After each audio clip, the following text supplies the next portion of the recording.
আসসালামু আলাইকুম। দেখতে দেখতেই চোখের পলকের মধ্যেই মনে হলো রমজান মাসটা শেষ হয়ে গেল। একদিন পরেই ঈদ। পৃথিবীতে থাকা জীবিত মানুষগুলির জন্য আনন্দের দিন। কিন্তু যারা পৃথিবীতে আমাদেরকে ধন সম্পদের মালিক বানিয়ে টাকা পয়সা অর্থবিত্ত এগুলি দিয়ে দুনিয়া থেকে বিদায় হয়ে গিয়েছে, তাদের জন্য একটা কষ্টের দিন বা কষ্টের সময়ও বলতে পারেন।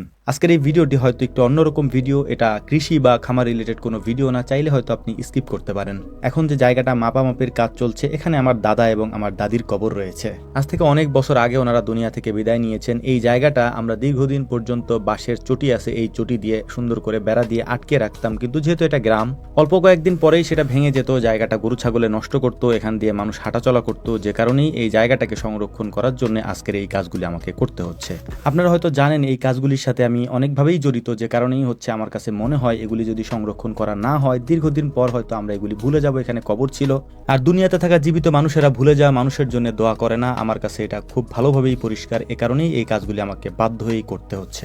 আমরা শুধুমাত্র কবরস্থানের যে জায়গাটা রয়েছে এটাকে বাউন্ডারি করে ঘিরে দিব, যাতে করে এখানে গরু ছাগল হাঁস মুরগি বা মানুষ এখানে ঢুকতে না পারে এবং এই জায়গাটাকে নষ্ট করতে না পারে। এর পাশাপাশি এরা যে সম্পদ দুনিয়াতে রেখে গিয়েছেন, এই সম্পদের বিনিময় হলেও যেন আমরা এদের জন্য দোয়া করতে পারি, এদেরকে স্মরণ রাখতে পারি। আত্মীয়তার সম্পর্ক তো বেশি দিন থাকে না, মানুষ মারা গেলেই মানুষ তাদেরকে ভুলে যায়। আপনাদের জ্ঞাতার্থে একটা জিনিস জানিয়ে রাখি, হয়তো আপনারা অনেকেই জানেন যারা আমার ভিডিও নিয়মিত দেখেন, আমার দাদা এবং আমার দাদু উভয়ই অনেক সম্পদ দুনিয়াতে রেখে গিয়েছেন। কারণ আমার দাদু একা, ওনার কোনো ভাই বোন ছিল না, যে কারণে ওনার বাবার অঢেল সম্পত্তির মালিক উনি একাই ছিলেন। ওই সম্পত্তির মালিক এখন আমার বাবা বা তো তার পরবর্তীতে আমার ভাই বা চাচাতো ভাই, যে যাকে দেখতে পাচ্ছেন কাজ করতে আমার সাথে, আমরা আমাদের দায়িত্ব এবং কর্তব্য ওনাদের জন্য দোয়া করা, ওনাদের জন্য আল্লাহ তাআলার কাছে মাগফিরাত কামনা করা। কারণ ওনারা যে সম্পদ দুনিয়াতে রেখে গিয়েছেন আমাদের জন্য, এটা আমরা ভোগ করছি। এটাই উচিত ছিল। আমি টাইটেলে যেটা লিখেছি, দুনিয়াতে কোনো সম্পদ রেখে যাব না, এটার কারণই হচ্ছে এটা। এই সম্পদ এক ধরনের ফিতনা আমার কাছে যেটা মনে হয়। আলহামদুলিল্লাহ, ছোটবেলা থেকে একটা জিনিস দেখে আসছি, সেটা হচ্ছে আমাদের বাড়িটা যেহেতু একেবারে মসজিদের সাথেই, যে কারণেই মসজিদ থেকে আমার দাদা দাদুর কবর একেবারে স্পষ্ট দেখা যায় এবং মসজিদের মেম্বার থেকে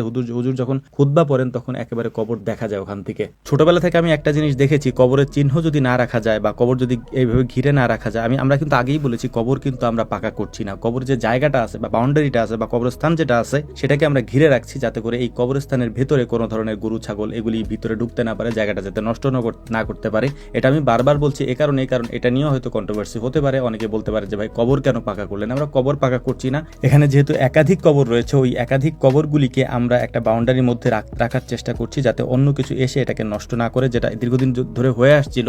যেহেতু এটা গ্রাম, আমি ভিডিওর শুরুতেই সেটা বলেছি, ওই জিনিসটা যাতে না ঘটে এ কারণেই এটা করা হয়েছে। এবং এর পাশাপাশি আপনারা জানেন আমি মাঝে মাঝে আপনাদেরকে বিভিন্ন কবর দেখাই, ওই কবরগুলো হচ্ছে দীর্ঘদিন আগের কবর আর কি, যেগুলা আসলে তাদের সম্পদই কিন্তু আপনারা ভোগ করছেন বা আমরা ভোগ করছি। এই কারণেই বলেছি দুনিয়াতে কোনো সম্পদ রেখে যেতে চাই না। আমার জন্য দোয়া করবেন। আসসালামু আলাইকুম রহমতুল্লাহ।